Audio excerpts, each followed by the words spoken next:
अमेरिकी राष्ट्रपति Donald Trump ने रूस यूक्रेन के बीच जो युद्ध चल रहा है उसका पूरी तरीके से जिम्मेदार भारत और चीन को बताया है।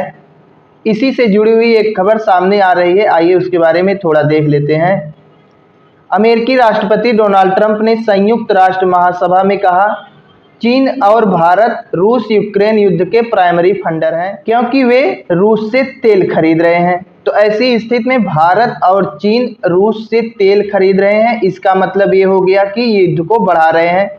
अगर उन दोनों के बीच सहमति बैठ जाती तो युद्ध लड़ते ही नहीं, जब असहमत है इसलिए युद्ध लड़ रहे हैं। अगर डोनाल्ड ट्रंप का यही कहना है तो हमारा भी यही कहना है कि जिस संयुक्त राष्ट्र सभा में डोनाल्ड ट्रंप बोल रहे थे उसी संयुक्त राष्ट्र महासभा में इजराइल और हमास के बीच जो युद्ध चल रहा है उसे बंद कराने का प्रस्ताव आया था, सीज फायर करने का प्रस्ताव आया था, लेकिन इसी डोनाल्ड ट्रंप ने उस प्रस्ताव पर वीटो लगा दिया। अब बताइए, उस युद्ध का जिम्मेदार तो अमेरिका हो गया ना। डोनाल्ड ट्रंप ने आगे कहा, लेकिन शर्मनाक रूप से नाटो देश भी रूसी ऊर्जा और प्रोडक्ट की खरीद को पूरी तरह बंद नहीं कर पाए हैं। उन्होंने नाटो के जो सदस्य देश हैं उनको भी घेरने का प्रयास किया, कहा कि ये देश भी रूसी ऊर्जा और प्रोडक्ट को बंद नहीं कर पा रहे हैं। इसके बारे में मुझे 2 हफ्ते पहले ही पता चला और मैं खुश नहीं था। ट्रंप ने नाटो के सभी देशों से नाराजगी जताते हुए कहा, वह खुद के खिलाफ चल रहे युद्ध को खुद ही फंड कर रहे हैं, ऐसा कभी नहीं हुआ होगा। तो ऐसी स्थिति में डोनाल्ड ट्रंप ने बताया, रूस यूक्रेन युद्ध को नाटो के सदस्य देश खुद ही फंडिंग कर रहे हैं, तो अन्य देशों का हम क्या ही कहें। ऐसा कभी नहीं हुआ होगा कि खुद के खिलाफ ही खुद को ही फंडिंग करे। ट्रंप ने रूस को लेकर भी कुछ कहा है।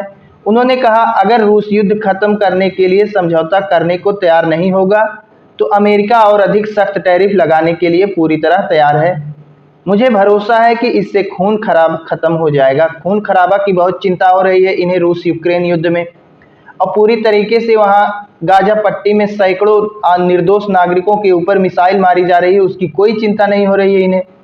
वहां पर इन्हें कोई चिंता नहीं है, जबकि वहां पर निर्दोष लोग मारे जा रहे हैं। अमेरिका गाजा पट्टी को, गाजा सिटी को दुबई जैसा टूरिस्ट बनाना चाहता है और वहां पर रहने वाले लोगों को वहां से निकालकर दूसरी जगह शिफ्ट करना चाहता है। तो अमेरिका को पता है जितने कम लोग बचेंगे उतने आसानी होगी। ऐसी स्थिति में वह निर्दोष लोगों को भी मार रहा है।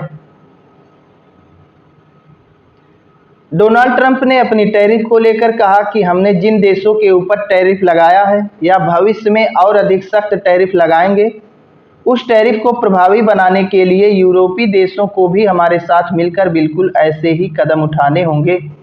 तो ऐसी स्थिति में डोनाल्ड ट्रंप ने कहा कि हमने जिन देशों के ऊपर टैरिफ लगाया है या भविष्य में लगाएंगे, उन देशों पर केवल अमेरिका ही नहीं बल्कि हमारे साथ साथ यूरोपीय देश भी टैरिफ लगाएं, ताकि टैरिफ का दबाव पड़े, प्रभाव पड़े। इसका मतलब उन्होंने स्पष्ट कर दिया कि हम जिन देशों के ऊपर टैरिफ लगा रहे हैं उन देशों के ऊपर यूरोपीय देशों को भी टैरिफ लगाना चाहिए। बाकी आप लोगों की इस पर क्या राय है कि अमेरिका जो बार बार कह रहा है रूस यूक्रेन युद्ध का जिम्मेदार पूरी तरीके से भारत और चाइना है, क्या अगर भारत और चाइना रूस से कच्चे तेल का आयात बंद कर दें तो युद्ध बंद हो जाएगा? रूस किसी और देश को बेच लेगा, बस यही फर्क होगा।